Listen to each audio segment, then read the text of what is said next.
Hello all, स्वागत है आप लोगों का मेरे यूट्यूब चैनल पे। और आज हम अपने क्लासिकल मैकेनिक्स के कोर्स में करने वाले हैं एक प्रॉब्लम, बेसिकली सिंपल पेंडुलम। और हम देखने वाले हैं कि लैग्रैन्जियन फॉर्मूलेशन की हेल्प से किस तरह से आप एक सिंपल पेंडुलम के लिए लैग्रैन्ज इक्वेशन ऑफ मोशन निकाल सकते हैं, और किस तरह से फिर आप उस लैग्रैन्ज इक्वेशन ऑफ मोशन से basically which is the differential equation of motion से आप इक्वेशन ऑफ मोशन ड्राइव कर सकते हैं।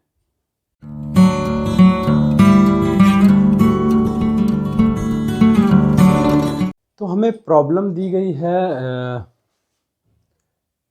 ये वाली, establish Lagrange equation of motion for a simple pendulum and obtain an equation describing its motion. हमारे पास सिंपल पेंडुलम का डायग्राम मैंने यहाँ पे ये बना रखा है, ठीक है। लेट्स से अज्यूम कर लेते हैं कि हमारे पास जो मोशन हो रहा है पेंडुलम का वो एक्स वाई प्लेन में हो रहा है, ठीक है। वो हमारा पॉइंट ऑफ सस्पेंशन है, और किसी भी एक पर्टिकुलर टाइम पे हमारा जो मास है p पार्टिकल है, ठीक है, जिसका मास हम m एज्यूम करके चल रहे हैं, ठीक है। मास हमारे पास m है p पार्टिकल का, जो एक्स वाई प्लेन में मूव कर रहा है। उसकी इंस्टेंटेनियस पोजीशन जो है वो ये वाली पोजीशन है, ठीक है। उसके कोऑर्डिनेट जो है, कार्टेशियन कोऑर्डिनेट जो है उस टाइम पे x और y है, ठीक है। OP जो है हमारे पास, ठीक है, वो लेंथ ऑफ द पेंडुलम है, फाइन। और जो हमारे पास लेंथ ऑफ द पेंडुलम है, जो थ्रेड है, उसको हम मासलेस एज्यूम करके चल रहे हैं, ठीक है। वी आर एज्यूमिंग कि हमारा जो थ्रेड है वो लेंथ L का है और वो मासलेस है, ठीक है। हमें जो दिया गया है वो है कि L जो है वो कांस्टेंट है। तो ये एक तरह से हमारे पास एक कंस्ट्रेंट है कि हमारे पास OP या फिर OQ दोनों ही हमारे पास लेंथ है, ठीक है। P जो है, जब हमारे पास इक्विलिब्रियम पोजीशन होती है तो OQ जो है वो इक्विलिब्रियम पोजीशन है पेंडुलम की, fine.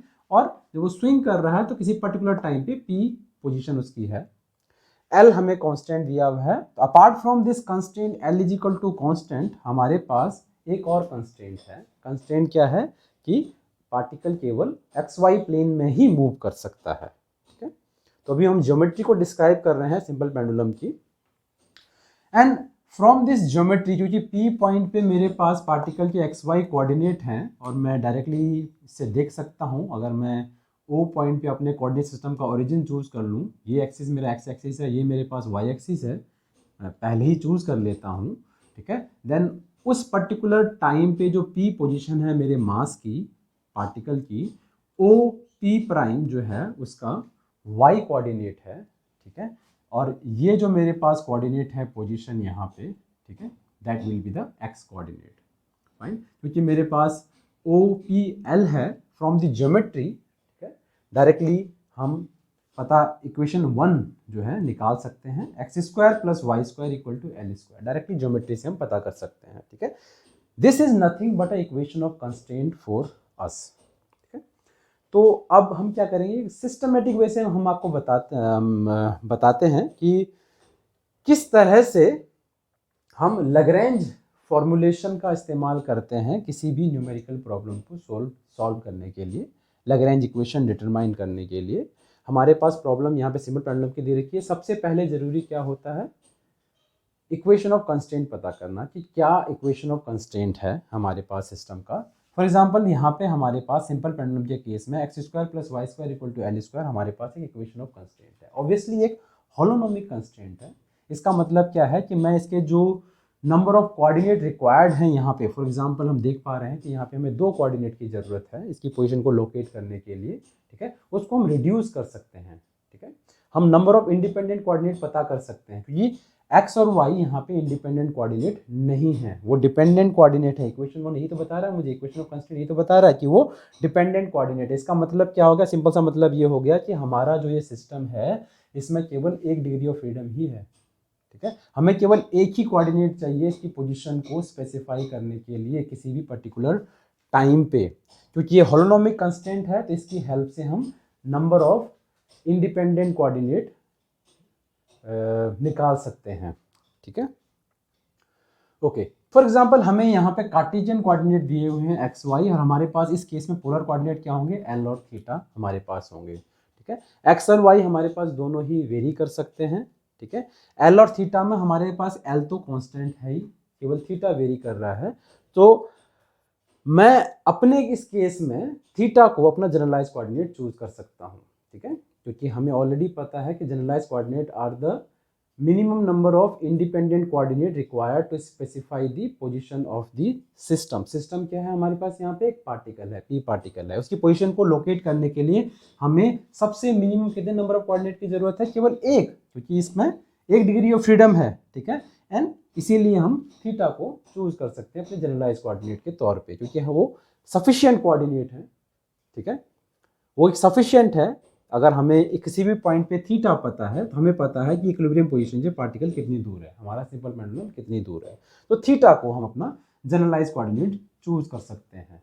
We need only one generalize coordinate, we have only 1 degree of freedom in this system. हमारे इस सिस्टम के लिए जनरलाइज कोऑर्डिनेट है वो थीटा है, तो हमें एक ही जनरलाइज कोऑर्डिनेट की जरूरत है, क्यू,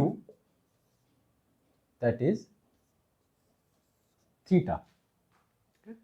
अगला स्टेप हमारा क्या होता है, अगला स्टेप होता है इक्वेशन ऑफ ट्रांसफॉर्मेशन निकालना। क्योंकि हमें जनरलाइज कोऑर्डिनेट पता चल गया है, हमें पता है कार्टेशियन कोऑर्डिनेट क्या है, हमें पता है कि इक्वेशन ऑफ ट्रांसफॉर्मेशन क्या होती है, कि किस तरह से हमारे कार्टेशियन कोऑर्डिनेट जनरलाइज कोऑर्डिनेट के साथ रिलेटेड है।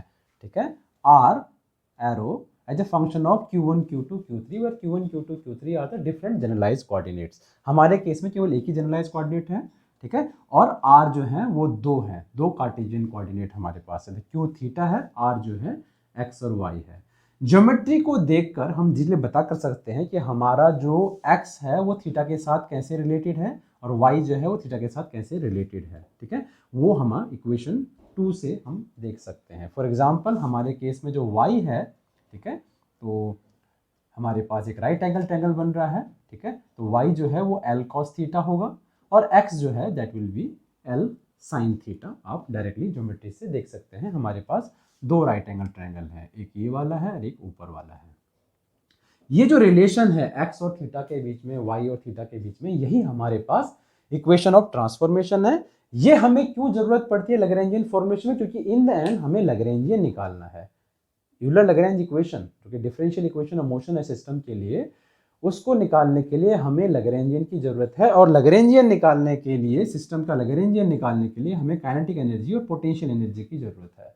ठीक है, और kinetic energy and potential energy जो है, क्योंकि लैग्रेंजियन जनरलाइज कोऑर्डिनेट की टर्म में आएगा, काइनेटिक एनर्जी, पोटेंशियल एनर्जी वो भी फंक्शन ऑफ जनरलाइज कोऑर्डिनेट होने चाहिए। ठीक है ना, और हमें डायरेक्टली पता है कि काइनेटिक एनर्जी जो हमारे पास है T, वो कार्टेशियन कोऑर्डिनेट की फॉर्म में क्या होता है। फॉर एग्जांपल यहाँ पर हमारे पास एक सिंगल पार्टिकल है जो सिंपल हार्मोनिक मोशन कर रहा है सिंपल पेंडुलम की फॉर्म में। ठीक है, इसका जो मास है वो m है, इसकी जो काइनेटिक एनर्जी होगी वो half of x dot square, half of m x dot square plus y dot square होगी। कार्टेशियन कोऑर्डिनेट में हमें पता है, ठीक है, half of m v square होती है। तो v जो है वेलोसिटी ऑफ द पार्टिकल है, पार्टिकल के कार्टेशियन कोऑर्डिनेट x और y है, तो इसकी x कंपोनेंट ऑफ वेलोसिटी हम निकाल सकते हैं dx बाई dt यानी कि x dot, y component of velocity भी dy बाई dt यानी कि y डॉट है, और टोटल वेलोसिटी हमारे पास उनका रिजल्टेंट होगा।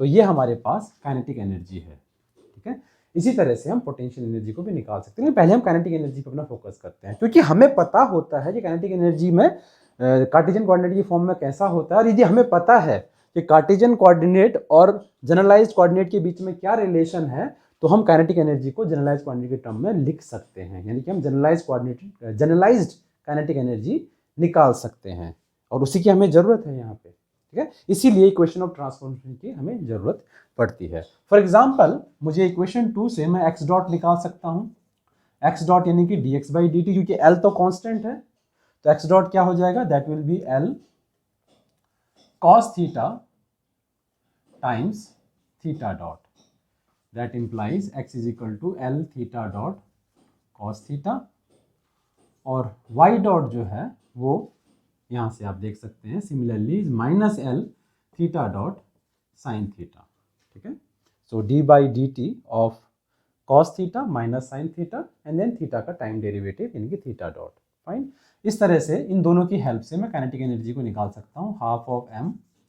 नाउ एक्स स्क्वायर और एक्स डॉट है यहाँ पे हमारा, एक्स डॉट जो होगा वो होगा L square theta dot square cos square theta, और वाई डॉट स्क्वायर होगा L square theta dot square sine square theta, क्योंकि स्क्वायर कर रहे हैं तो माइनस का कोई फर्क नहीं पड़ता है। एल स्क्वायर भी है यहाँ पे, एल स्क्वायर को थीटा डॉट स्क्वायर को मैं कॉमन ले सकता हूँ, half of m L square theta dot square, और अंदर बन जाएगा cos square theta plus sine square theta. Cos square theta plus sine square theta में पता है 1 होता है, तो काइनेटिक एनर्जी हमारे पास क्या हो जाएगी, half of m L square theta dot square. So finally हमने जनरलाइज्ड काइनेटिक एनर्जी को निकाल लिया है जिसकी हमें जरूरत थी।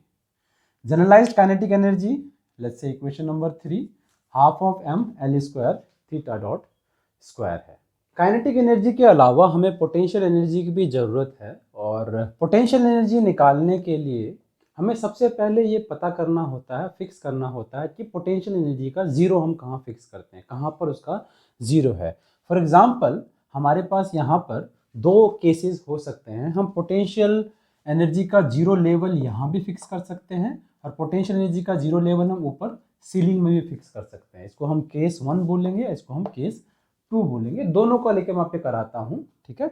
फॉर एग्जांपल केस 1 में हमारे पास जो पोटेंशियल एनर्जी का फॉर्मूला दोनों केसों में हमारे पास mg टाइम्स दी हाइट ही है। फॉर एग्जांपल अगर मैं केस 1 लेता हूँ और zero of the potential energy यहाँ फिक्स करता हूँ, तो हमारे पास किसी भी एक इंस्टेंट पे जो मेरा पार्टिकल है वो h हाइट पर है जीरो ऑफ द पोटेंशियल से, क्योंकि मेरा पेंडुलम जो है वो स्विंग कर रहा है, ठीक है।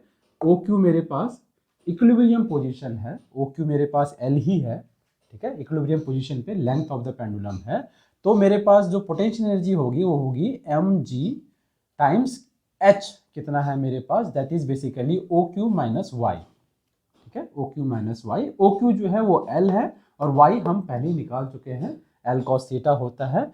तो केस 1 के इसमें हमारे पास जो पोटेंशियल एनर्जी है वो हो जाएगी mg को अंदर मल्टीप्लाई कर देते हैं, mgl minus mgl cos theta. इसी तरह से केस 2 अगर हम पोटेंशियल एनर्जी का जीरो यहाँ फिक्स करते हैं, ठीक है, तो इस पर्टिकुलर इंस्टेंट पे जब हमारे पास P पॉइंट पे मेरा मास है, तो इस मास की जो पोटेंशियल एनर्जी होगी वो क्या होगी, mg टाइम्स कितना पोटेंशियल एनर्जी जीरो से कितना नीचे है हमारे पास पार्टिकल, ठीक है। ऑब्वियसली y डिस्टेंस नीचे है, तो मेरे पास पोटेंशियल एनर्जी क्या होगी, mgy होगी। नेगेटिव इसलिए क्योंकि ये जीरो के नीचे है, ठीक है, तो negative of the potential energy है, तो माइनस ऑफ mgy, y मुझे पता है L cos थीटा, तो minus of mgl cos theta मेरे पास केस 2 में पोटेंशियल एनर्जी होगी।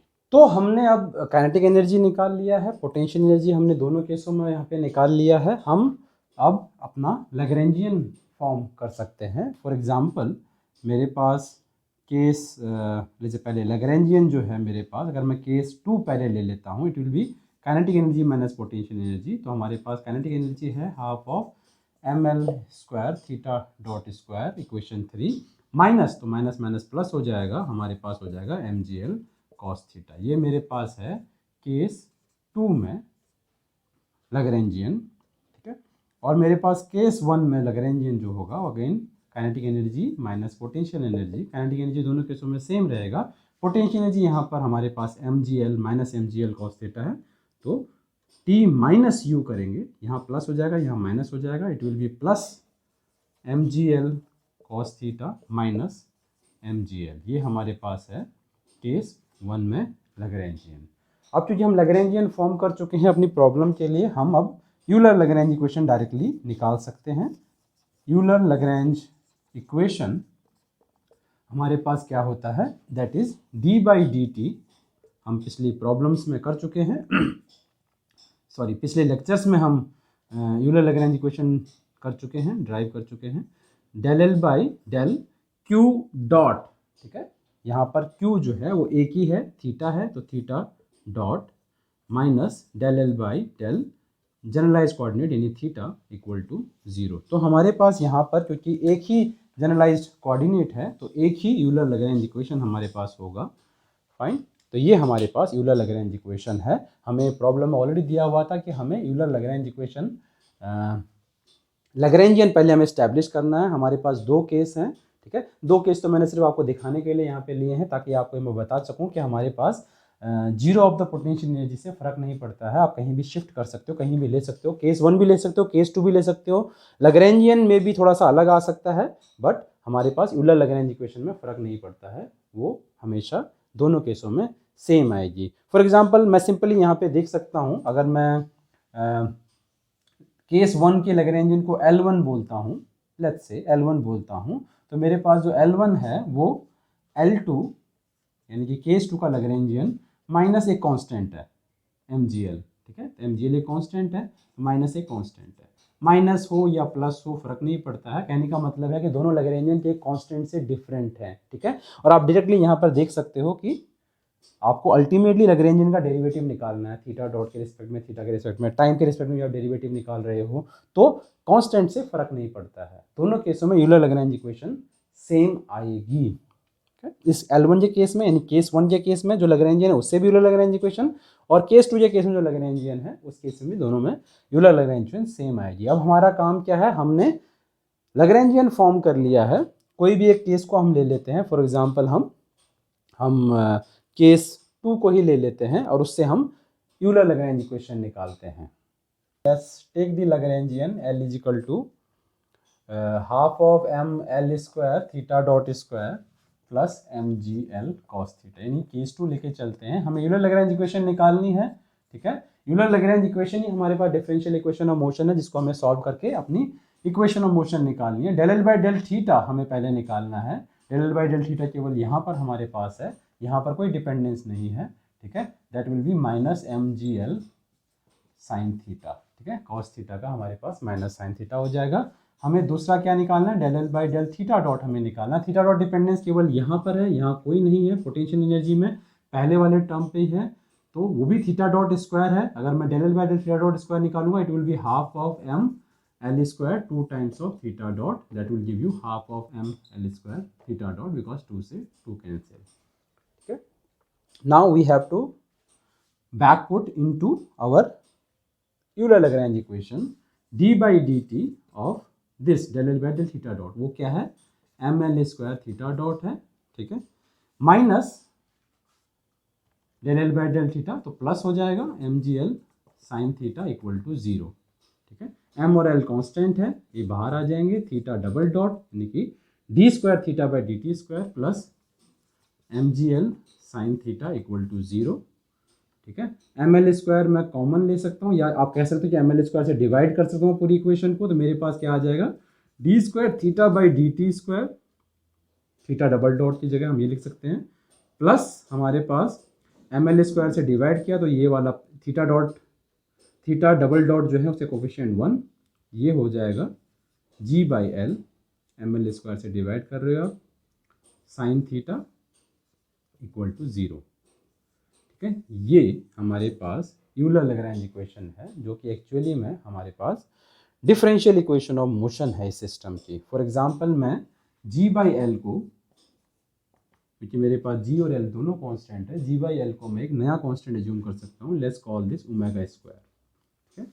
तो मेरे पास जो डिफरेंशियल इक्वेशन ऑफ मोशन है वो हो जाएगी D square theta by D T square plus omega square sine theta equal to 0।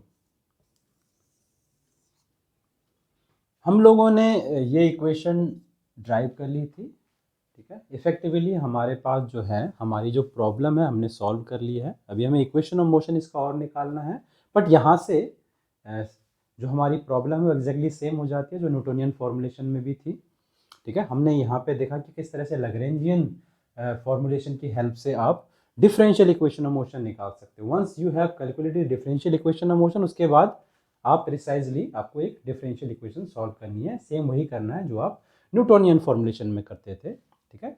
Differential equation हमारे पास सिंपल पेंडुलम केस में ये है। अगर हम सिंपल हार्मोनिक मोशन की अप्रोक्सीमेशन लगाएं कि हमारे पास जो स्विंग है सिस्टम का वो एक बहुत ही लो एंगल से हो रहा है, स्मॉल ऑसिलेशंस हमारे पास हो रहे हैं, थीटा हमारे पास बहुत छोटा है, हमें पता है स्मॉल थीटा के लिए sine theta is approximately theta के बराबर होता है। तो हमारी जो डिफरेंशियल इक्वेशन ऑफ मोशन है वो बन जाएगी D square theta by D T square plus W square theta equal to 0। ठीक है, ये प्रिसाइजली हमारे पास सिंपल हार्मोनिक मोशन की इक्वेशन है। इसका solution sine and cosine term में आपको आते हैं, आपको ऑलरेडी पता है।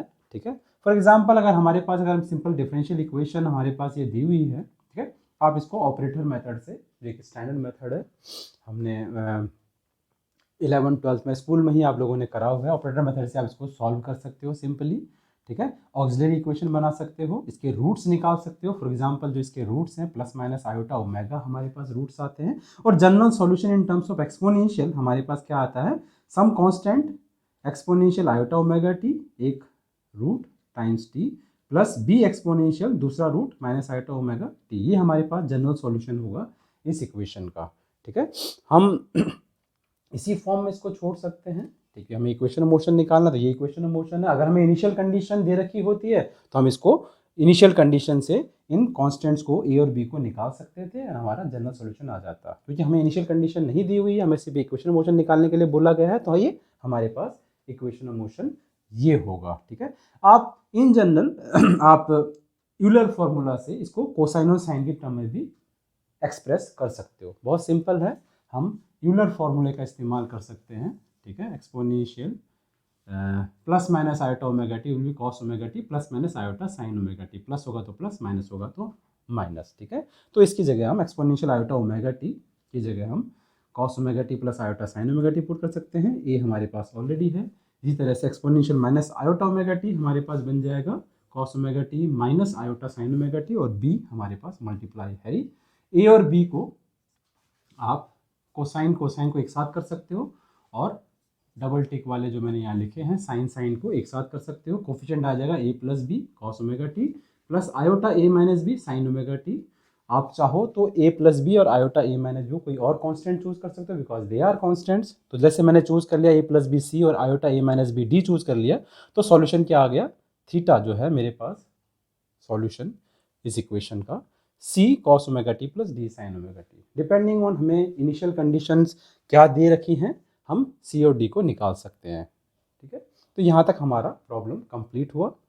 बेसिकली हमने क्या प्रूव कर दिया कि सिंपल पेंडुलम जो है इस अप्रोक्सीमेशन में स्मॉल थीटा में एक सिंपल हार्मोनिक मोशन एग्जीक्यूट करेगा with a frequency under root G by L. G acceleration due to gravity, और एल जो है हमारे पास लेंथ ऑफ द पेंडुलम है, जिस थ्रेड से हमारा मास हैंग कर रहा है वो है।